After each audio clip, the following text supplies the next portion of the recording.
Meaning of EURATOM. EURATOM. EURATOM. EURATOM. EURATOM. EURATOM stands for the European Atomic Energy Community.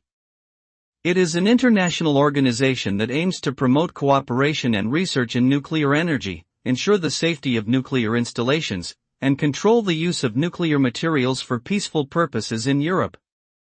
EURATOM was established in 1957 as part of the Treaty of Rome, and it operates under the umbrella of the European Union.